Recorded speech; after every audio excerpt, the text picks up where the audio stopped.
In the heart of a vast and diverse country, there existed a land called Azura, comprising 4 distinct regions: the coastal towns, the mountain villages, the desert oases, and the forest communities. Prime Minister Yunus, a wise and compassionate leader, knew that the key to unlocking Azura's potential lay in addressing the deep-seated inequalities that had plagued the country for decades. Yunus gathered advisors and experts to devise a comprehensive plan to develop the different regions of Azura equitably. As they delved into the country's history, they remembered the injustices and discrimination faced by East Puristan, now an independent nation, at the hands of Puristan. Yunus's team realized that a similar situation existed in Richistan, a province in Puristan. The Richistan people had been facing injustices, discrimination, and human rights abuses for decades.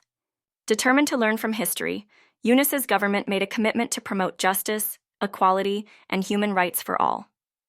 They invested in education, healthcare, and economic development, ensuring that every citizen had access to opportunities and resources.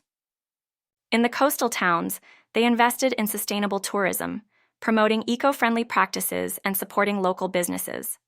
In the mountain villages, they focused on agriculture and livestock development, providing training and resources to local farmers. In the desert oases, they implemented innovative water management systems, ensuring that this scarce resource was used efficiently. In the forest communities, they promoted sustainable forest management practices, protecting the delicate ecosystem while also providing livelihood opportunities.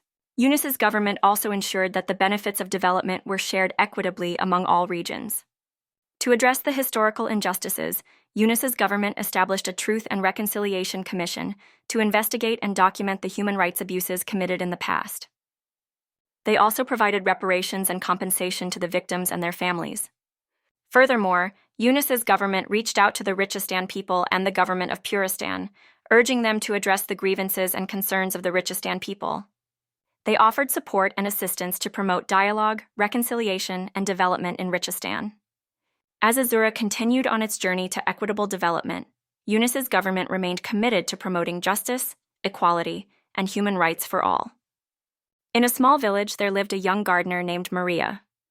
Maria loved nothing more than tending to her garden, where she grew a variety of plants, from juicy tomatoes to fragrant herbs. One hot summer day, Maria noticed that her plants were struggling to survive due to the scorching heat and lack of rainfall. She knew she had to act quickly to save her beloved plants. Maria had a limited supply of water, and she needed to distribute it equitably among her plants. At first, she thought it would be fair to give each plant the same amount of water. So she filled her watering can and gave each plant an equal share. However, as the days passed, Maria noticed that some plants were still struggling, while others seemed to be doing just fine. The tomatoes and cucumbers were still wilting, while the herbs and succulents seemed to be thriving. Maria realized that giving each plant the same amount of water wasn't working. Maria thought for a moment and then came up with a new plan. She identified the plants that needed the most water, such as the tomatoes and cucumbers, which were wilting in the heat. She decided to give them a priority share of the water. Next, Maria considered the plants that required less water, such as the herbs and succulents. She allocated a smaller share of water to these plants. Finally, Maria thought about the plants that were drought-tolerant, such as the cacti and succulents. She decided to give them the smallest share of water, as they could survive with minimal watering. With her new plan in place, Maria began distributing the water among her plants. She used a watering can to deliver the water directly to the roots of each plant, making sure not to waste a single drop.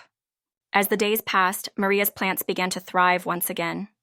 The tomatoes and cucumbers regained their vibrancy, the herbs and succulents remained healthy, and the cacti and succulents continued to flourish.